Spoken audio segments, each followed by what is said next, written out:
America पढ़ने गए तो चिंता थी कि अमेरिकन प्रोफेसर्स की लेक्चर सुनना आएगी कि नहीं आएगी।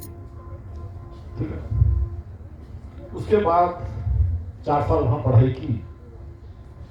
मैं अपने बारे में इसलिए बता रहा हूं कि अगर मैं कुछ जीवन में कर सकता हूं तो मुझे लगता है कि हर स्टूडेंट कुछ कर सकता है। अभी आपकी 2 छात्र स्टूडेंट्स वॉलंटियर्स इतना अच्छा बोल रही थी, अभी है कहाँ गई हो? सर मुझे यहाँ भेज दिया गया। कितनी अच्छी बोलती है, बहुत बढ़िया। मेरी क्या हालत थी, मैं पीएचडी कर रहा था। एक दिन मेरे प्रोफेसर साहब ने कहा कि मैं कल बाहर जा रहा हूँ, कल की मेरी क्लास में पढ़ा देना। ठीक है, पढ़ा दी। तो हमने बचपन में ये तो सीख लिया था कि काम से भागेंगे नहीं, हिम्मत से काम करेंगे। ये तो बातें कुछ थी अंदर, पता नहीं कैसे आई, किस स्कूल में आई, कहाँ आई, मुझे नहीं मालूम। अंदर से डर लगा होगा, लेकिन फिर भी काम तो करेगी। तुमने क्या पढ़ाना है? बोले ये 3 प्रॉब्लम्स हैं, ये सॉल्व करनी। आप सब आजकल स्टूडेंट्स हैं, आप इमेजिन करो कि कोई टीचर क्लास में आया, उसने 1 घंटे तक ब्लैक बोर्ड पर 3 सवाल और 3 सवालों के जवाब लिखे और एक शब्द भी मुंह से नहीं कहा और 1 घंटा क्लास पढ़ा के चला गया। मैं इतना नर्वस था कि मेरे मुंह से एक शब्द भी नहीं निकला 1 घंटे तक। तो जब मैं कानपुर आईआईटी ज्वाइन करने आया एज ए फैकल्टी मेंबर, मेरी सबसे बड़ी चिंता यह थी कि क्या वो मूर्खता दोबारा तो नहीं होगी कि मैं क्लास में जाऊंगा और इतना नर्वस हो जाऊंगा कि बोल नहीं पाऊंगा। लगा कि वहां तो मैं अमेरिका में तो मैं स्टूडेंट था, तो अगर गड़बड़ हो जाएगी तो कोई बात नहीं, लेकिन यहां तो टीचर की तरह से गड़बड़ हो जाएगी तो बिल्कुल आपकी इज्जत मट्टी पली हो जाएगी। ठीक है ना?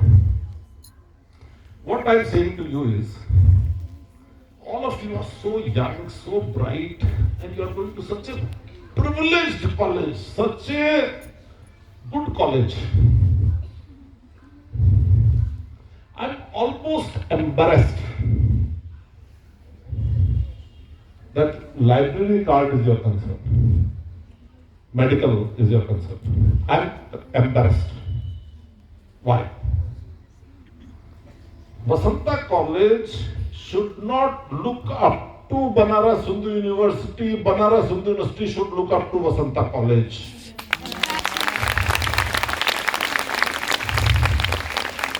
मैंने आईआईटी कानपुर में 25 साल पढ़ाया। I was a teacher there for 25 years. I was 25 years old when I joined there, and when I was 50 years old, I was given the opportunity to be the director of a new IIT in Ahmedabad. 8 नई IIT बनी। देश की ये उम्मीद थी कि ये 8 IIT उतनी अच्छी हो जाएगी जितनी की ओरिजिनल आईआईटी थी। सबकी ये चिंता थी कि क्या सरकार ने अचानक कितनी आईआईटी बनाई है, क्या ये आईआईटी उतनी अच्छी हो जाएगी जितनी अच्छी पुरानी आईआईटी थी। लोग बड़े नाराज थे, इतनी सारी नई आईआईटी बनाओगे तो आईआईटी का स्टैंडर्ड खराब हो जाएगा, आईआईटी का ब्रांड डाइल्यूट हो जाएगा। हमने कहा नहीं, ये तो नहीं चलेगा, हमको उतना अच्छा नहीं होना है जितना पुरानी आईआईटी है।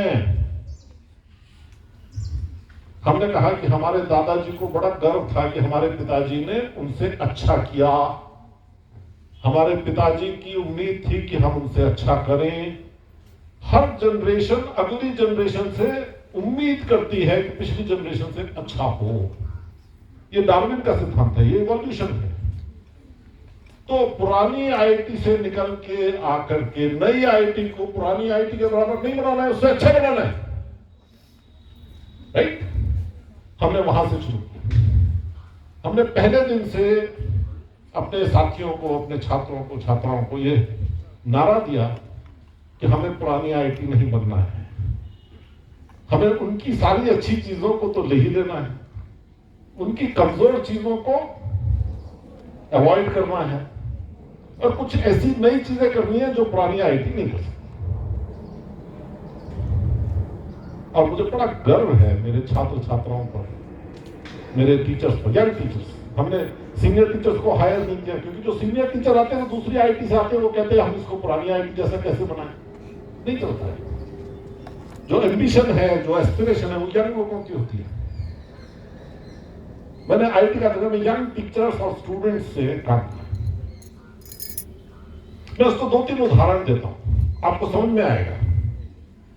पूरे देश में कोरोना में सारे हॉस्टल खाली हुए, सारे यूनिवर्सिटीज के हॉस्टल खाली हुए, सारे आईटी के हॉस्टल खाली हुए, सिवाय आईटी का नगर। हमने अपने स्टूडेंट से कहा कि हम आपको एडल्ट की तरह ट्रीट करते रहे हैं, आज भी एडल्ट की तरह ट्रीट करेंगे। जब हम आईटी का नगर गए तो हमने कहा कि हमारे 16 साल के 18 साल के जो नए बीटेक के स्टूडेंट्स आते हैं, 12th करके आते हैं, 16 साल की उम्र में आओगे, 17 साल की उम्र में आओगे, 18 साल की उम्र में, 4 साल पढ़ के निकलोगे, 20 साल में, 21 साल में, 22 साल में। तो जब निकलोगे तब तो एडल्ट हो जाओगे ना। उसके बाद कहां जाओगे? उसके बाद बंगलौर में नौकरी करने जाओगे, शिकागो में नौकरी करने जाओगे, लंदन में नौकरी करने जाओगे, तो वहां पर पेरेंटल सुपरविजन तो नहीं होगा, वहां तो मम्मी नहीं होगी दूध पिलाने के लिए। तो हम तुमको आज से एडल्ट की तरह ट्रीट करते हैं।